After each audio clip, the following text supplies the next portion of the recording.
Hola, bienvenidos a la clase número 5 de Sistemas Electrónicos Industriales 2. En la clase pasada estuvimos viendo distintos elementos digitales que tienen que ver con eh, básculas y sistemas secuenciales. En la clase de hoy veremos una aplicación directa de lo aprendido en esa clase, aplicada a lo que se llaman los autómatas finitos. Entonces hoy se verá lo que es la definición del autómata, los modelos, los dos modelos que se utilizan para su diseño, cuál es el proceso de diseño, ejemplos de cómo diseñarlo y las referencias bibliográficas. Básicamente un autómata es un circuito secuencial que cambia automáticamente de estado dependiendo de lo que ocurra a su entrada. Y lo realiza una determinada secuencia. Es decir, si queremos que algo se repita infinitamente en un cierto número de pasos que nunca cambien, entonces usualmente se utiliza un autómata. Es como cuando se diseña una lavadora automática, una secadora o una máquina dispensadora. Siempre realizan el mismo proceso en función de las distintas entradas.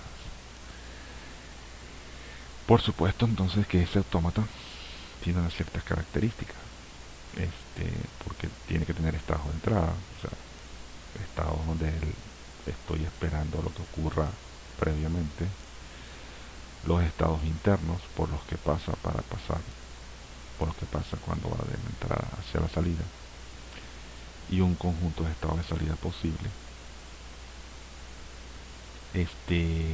que bueno, dependen un poco de las características del diseño del circuito. Todos esos, el número de estados va a depender mucho de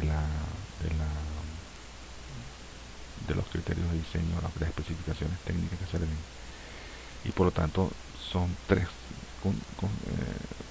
son como tres variables independientes.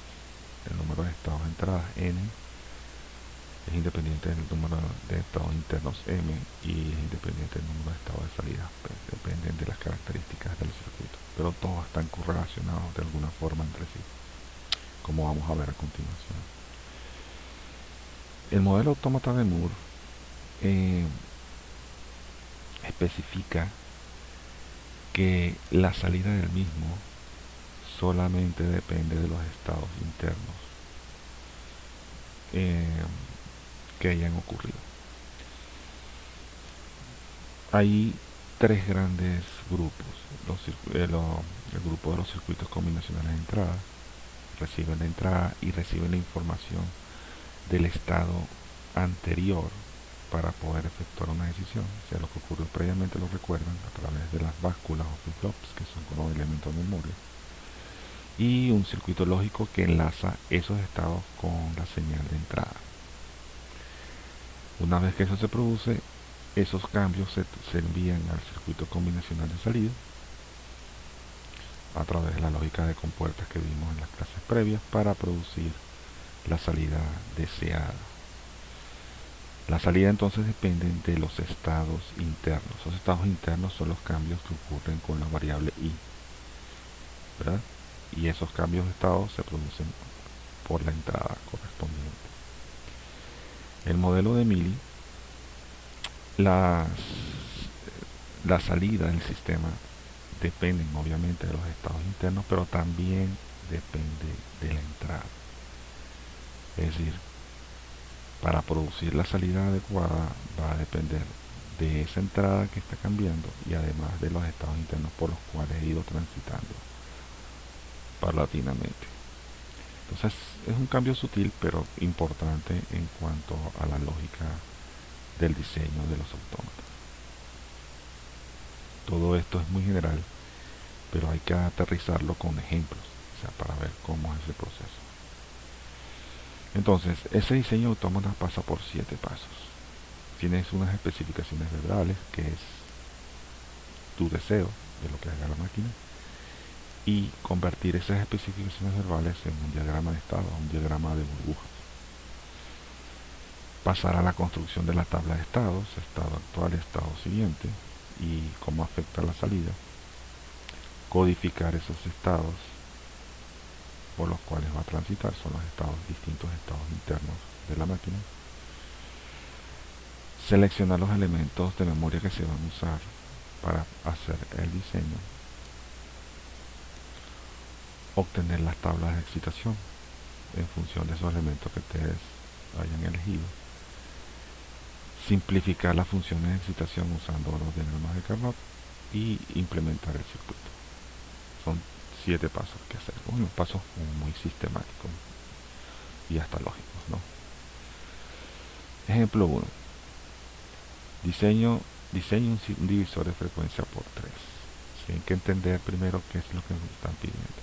Diseñar un divisor de frecuencia por 3. La frecuencia siempre está asociada al reloj que controla una báscula o un circuito electrónico. Entonces se requiere que esa señal de referencia de frecuencia sea dividida por 3, es decir, que sea 3 veces más lenta que la original. Esto es un circuito que es muy frecuente en términos de electrónica digital, porque muchas veces el reloj es muy rápido para ciertos componentes o para ciertos procesos internos de un equipo, una computadora o un equipo digital. Por lo tanto, es muy normal que se requiera dividir la frecuencia, hacerla más lenta electrónicamente hablando, sin afectar la señal original, porque es la que le llega a todo el mundo. Algunos irán al paso del reloj y otros van más lentos que el reloj. Entonces se entiende que por cada 3 pulsos de reloj de entrada o por cada 3 impulsos de entrada se producirá 1 de salida. Tiene que esperar 3 pulsos de entrada para hacer algo a su salida. Entonces obviamente hay una variable de entrada, la llamaremos X, para tener la señal original, que es muy rápida, una variable de salida S, que es 3 veces más lenta, y obviamente empezamos a trabajar con lógica. Y si tenemos que esperar que pasen 3 pulsos del reloj original para producir una salida, ya se empieza a vislumbrar que tenemos que tener 3 estados, estado I sub 0, I sub 1 e I sub 2, para codificarlo de manera razonablemente en forma que nos lleve a la expresión binaria. O sea, recuerden que el 0 juega en este término. Y entonces, bueno, decimos que tiene que estar el estado I sub 0, espero, estado I sub 1, espero, estado I sub 2, doy un pulso, algo así como eso. Entonces, recibo 3 pulsos para pasar a ese estado. Vamos a ver entonces,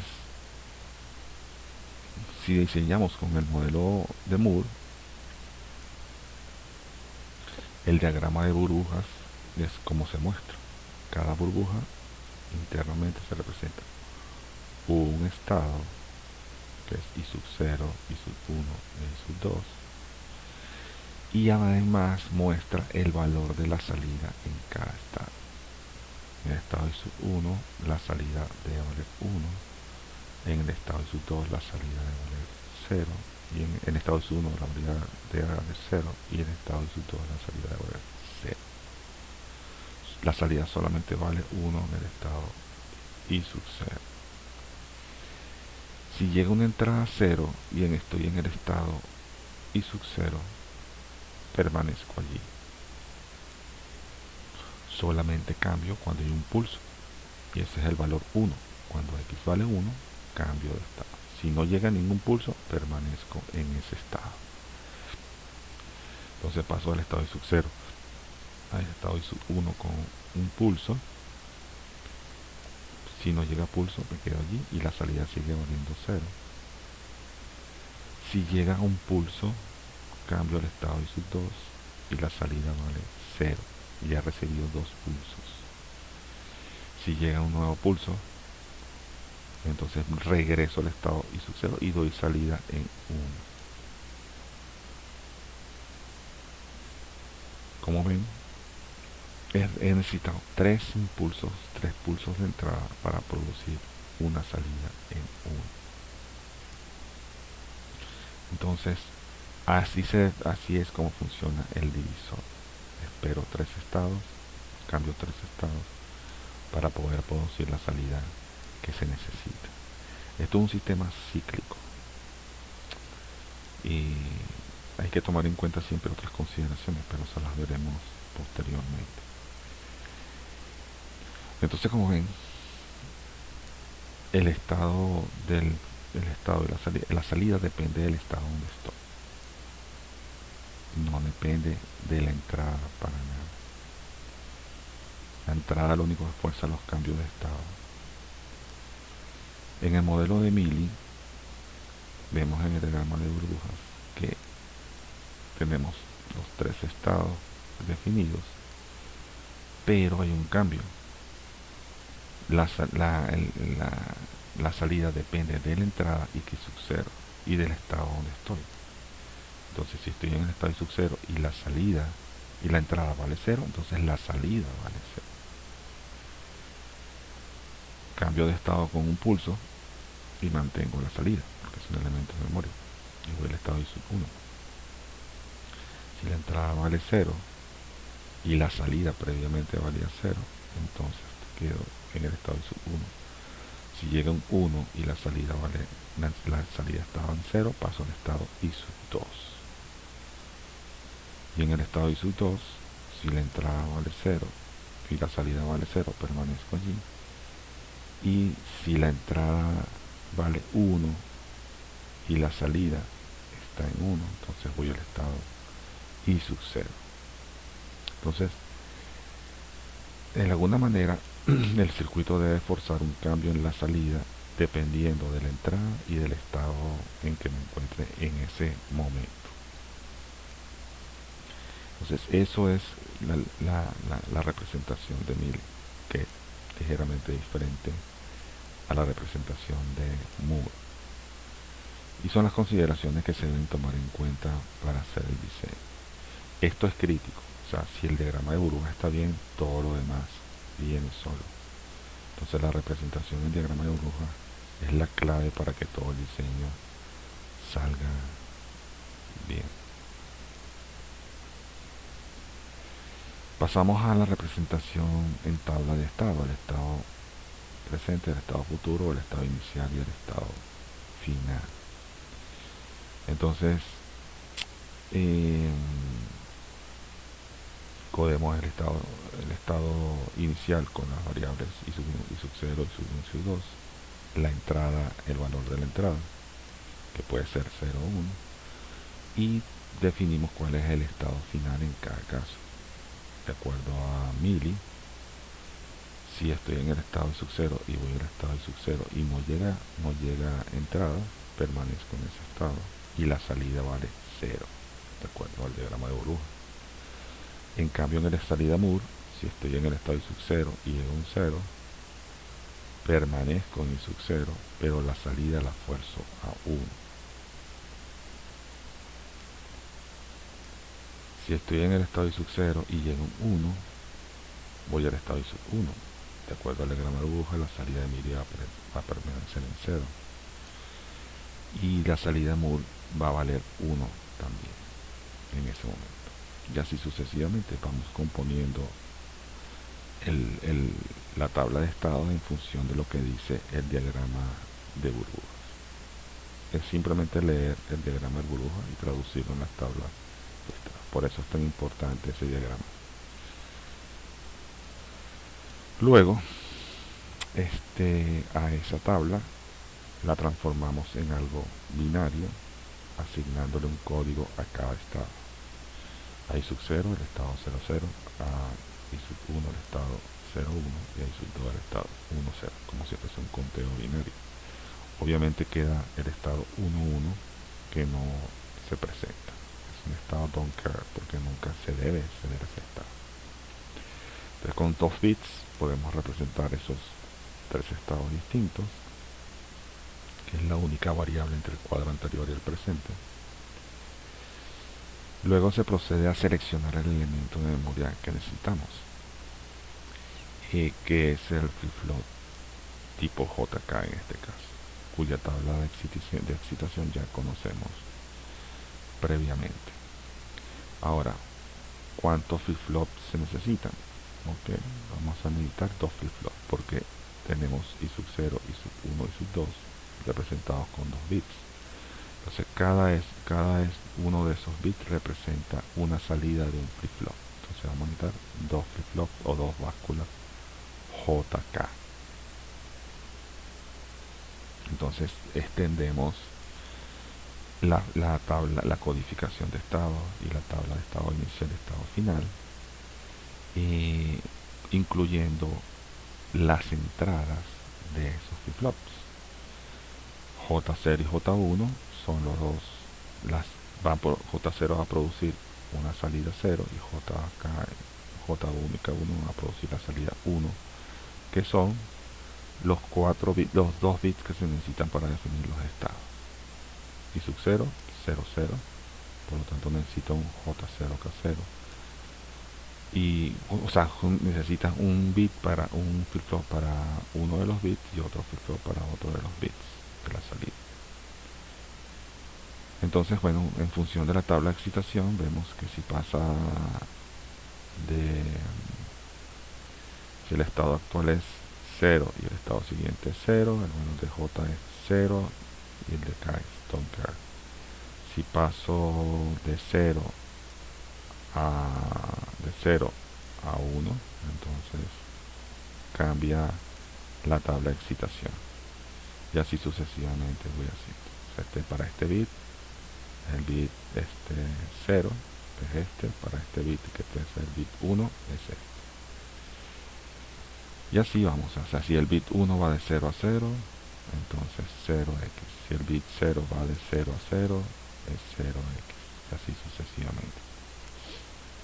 Una vez que se construye la tabla,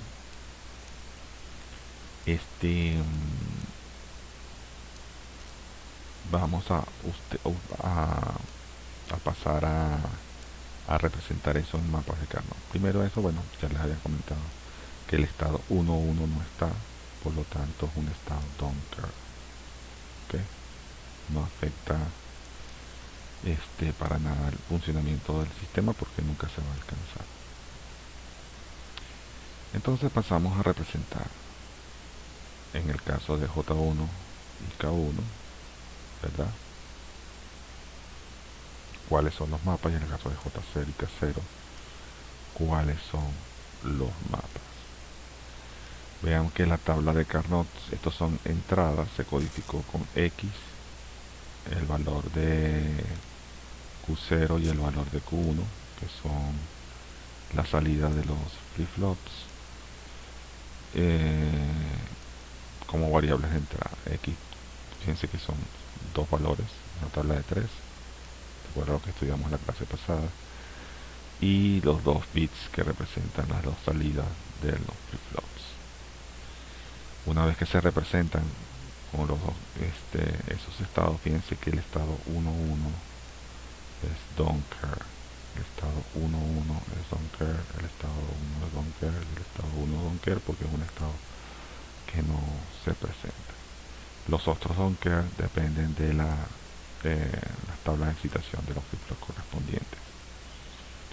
Una vez que hacen eso, vemos que esas son las funciones de las entradas de los flip-flops J1, K1, J0, K0. Luego vienen las tablas de Carnot para las salidas, porque las salidas dependen de las entradas y de los estados. Entonces en el caso de Mili, que es S1, la salida va a depender de la variable X de los estados pendientes. Vamos a hacer la codificación correspondiente colocando el valor de la salida en función de eso, lo que vimos en las tablas previas. ¿Ok? Y obviamente recordando que el estado X, el estado 1.1 es siempre don't care. Ok, entonces aquí está la combinación de los valores de entrada. En el caso de Moore valía 1 cuando estaba en el estado 00, y en el caso de Mili la salida vale 1 cuando está en el estado 2, que es 1,0. Corresponde perfectamente con lo que vimos en las tablas. Luego S1, que es la salida de esta tabla, es dependiendo de X y de este estado. Y aquí S2 depende solamente de este estado, que es mood. Depende de la entrada y el estado previo. Aquí depende solamente del estado previo, tal como se especificó originalmente. Y una vez que se hace eso, se dibuja el circuito con las compuertas lógica combinacional correspondiente. Entonces aquí está la señal de entrada, ¿verdad? Que es la que regula todo el sistema. Observamos que en MIDI la señal de entrada va a la lógica combinacional y afecta la salida. Y en el caso de Moore, no, en el caso de Moore depende de los estados internos que están allí. Entonces, bueno, ese es el circuito que quedaría para poder hacer el diseño de la señal de que se quiere dividir por 3.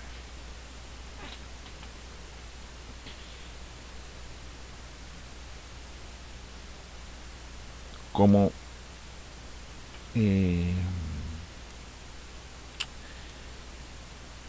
no podemos dejar nada al azar, me dice, bueno, nunca va a caer en el estado 3, 1, 1. Solamente tengo el estado de sub 0 y sub 1 y sub 3. En alguna parte hay que contemplar que ese estado de sub 3 es inocuo. O sea que siempre que llegue el estado 1, 1, debe permanecer allí y se establece el valor de la salida. La salida va a valer 1 en ese estado o va a valer 0 en ese estado. En este caso la salida se fuerza a 1.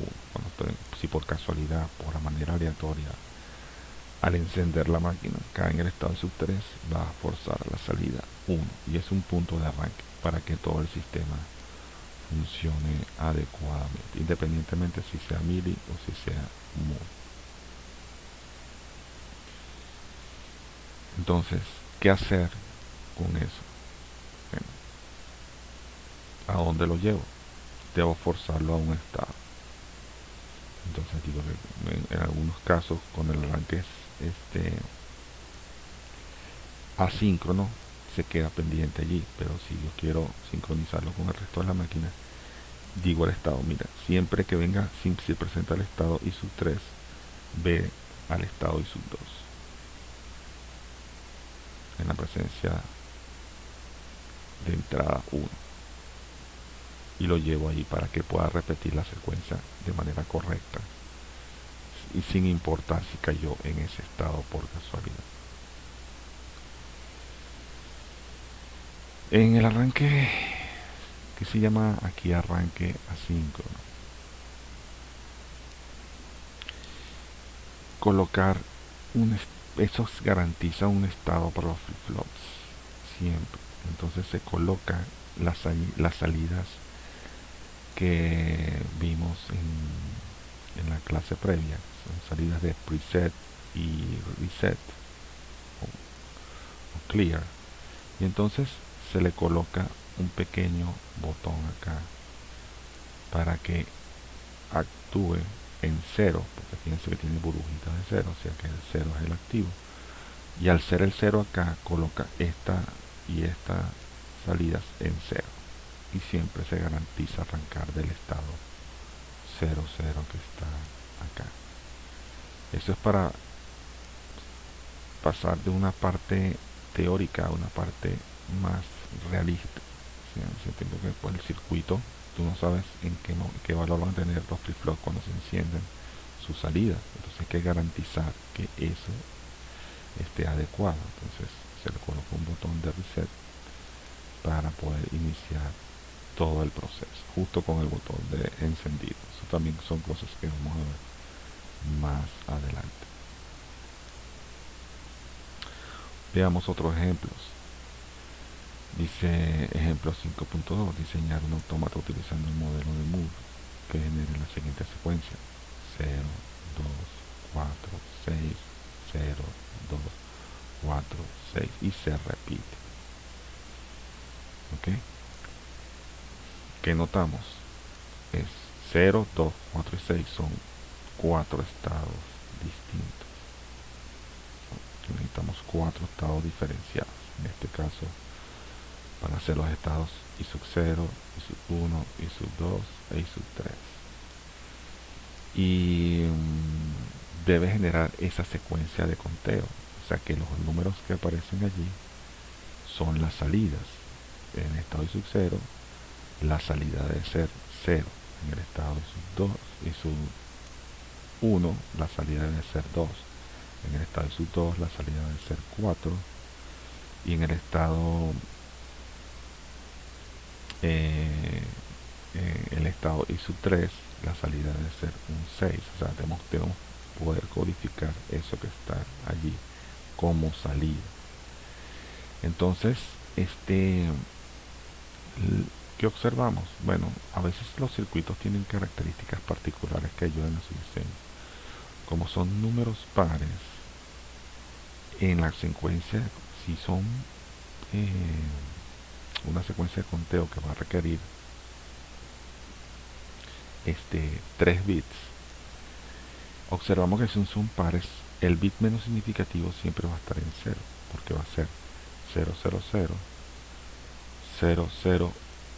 010, que es el 2, también el bit menos significativo vale 0, el 4 es 100, el bit menos significativo vale 0, y el 6 sería 110, el tercer bit, el bit menos significativo valdría 0. Entonces eso implica que ese bit a efectos del caso siempre va a estar a tierra, porque siempre va a valer 0, lo cual ayuda al proceso de diseño. Me explico, imagínense que cuando esté en el estado I sub 0, I sub 0 sería 0, 0, 0, pero ese 0 ya yo sé que vale 0 siempre, entonces no lo meto en el diseño. En el estado I sub 1 tendría 0, 1, 0, que es el 2, pero como ese nunca cambia de valor, no lo tomo en cuenta para efectos de diseño. En el estado I sub 2 sería 1, 0, 0, que sería el 4, pero quito ese bit para ponerlo en 0 luego. Y efectivamente en el estado 1, 1, el estado I sub 2, que sería 1, 1, 0, el 0 se ha quitado para poderlo hacer más sencillo. Son trucos, en realidad son trucos de diseño que se aprenden. Luego pasamos, según a nuestro procedimiento, a las tablas de estado actual, estado siguiente, y cuál es el valor de la salida. El estado actual llega X, entonces la salida, en este caso, va a cambiar dependiendo de lo que queremos hacer. Entonces va a ir contando, va a presentar primero un 0, luego el 2, luego el 4 y luego el 6. Recuerden que aquí faltaría un 0, un 0, un 0, un 0, un 0, un 0 y un 0, que son básicamente el 0 que nunca cambia. Por eso es que se ve como una tabla parcial en esto. Y entonces del estado 0 voy al estado 0 y la salida es esta. Si llega un pulso, voy al estado 1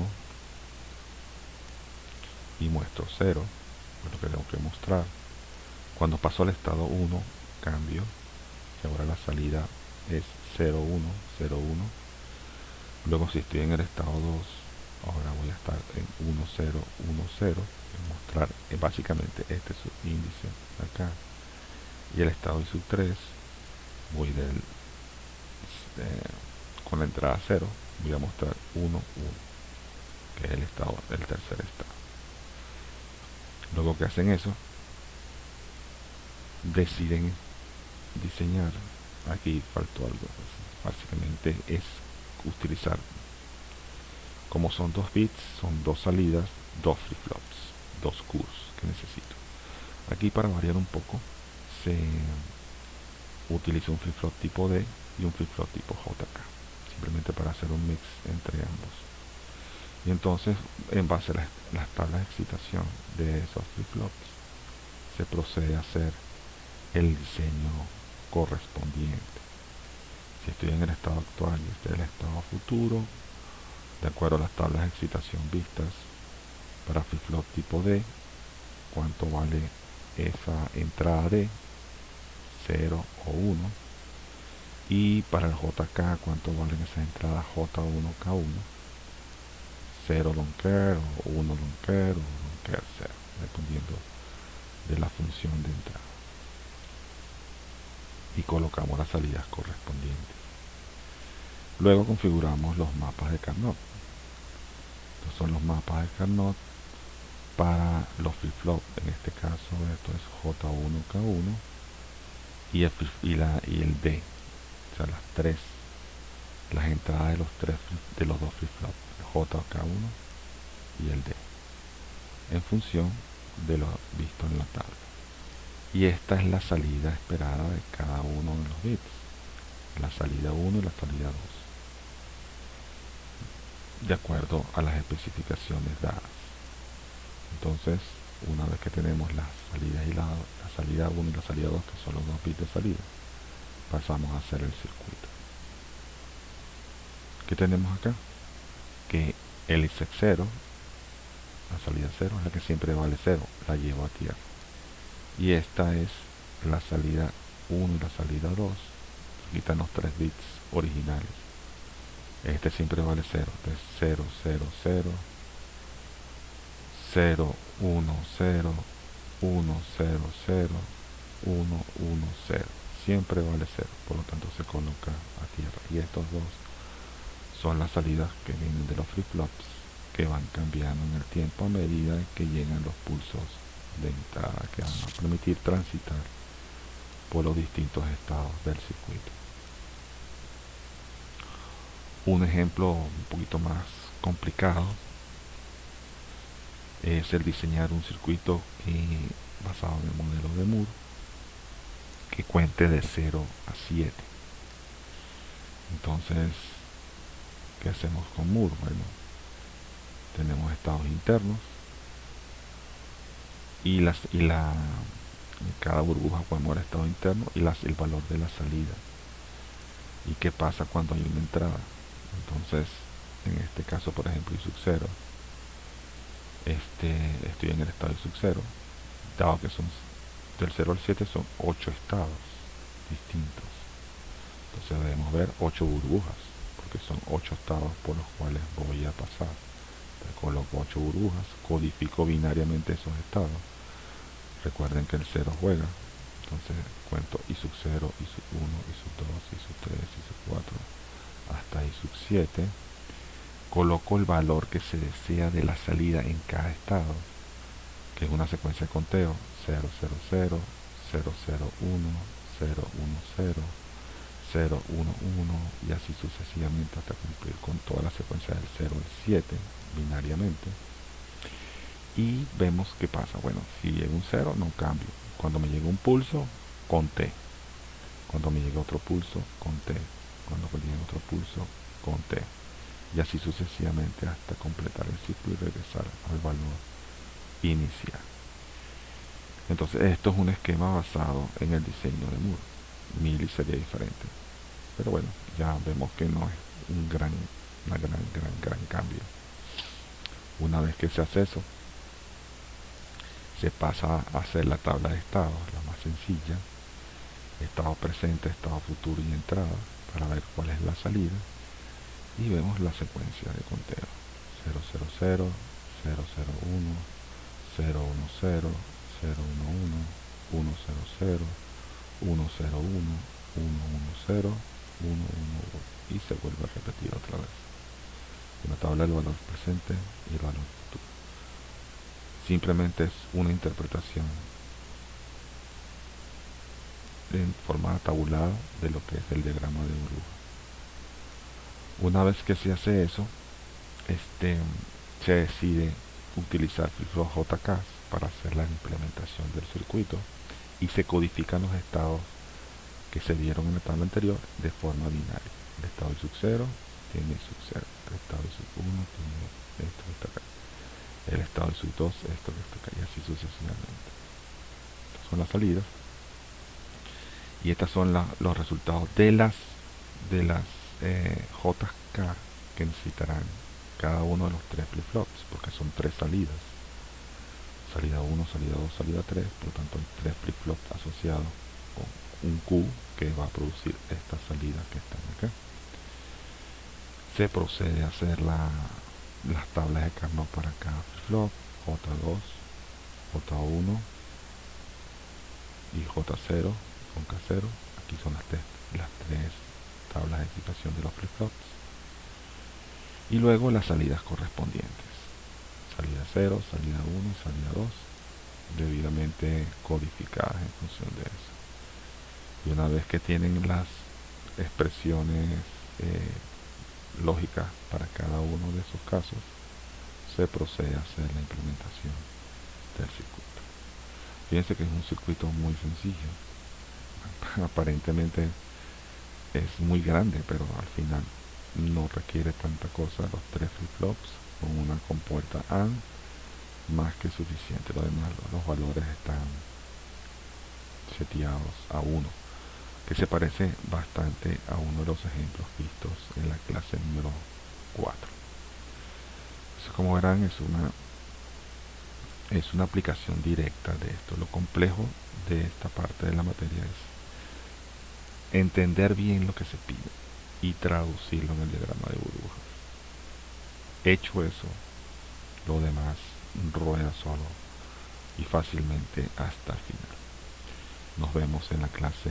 Acá en la referencias es el libro de referencias electrónica digital de Luis Cuesta, Antonio Gil y Fernando Ramírez, de la editorial Magro Gil, capítulo 7. Nos vemos en la clase número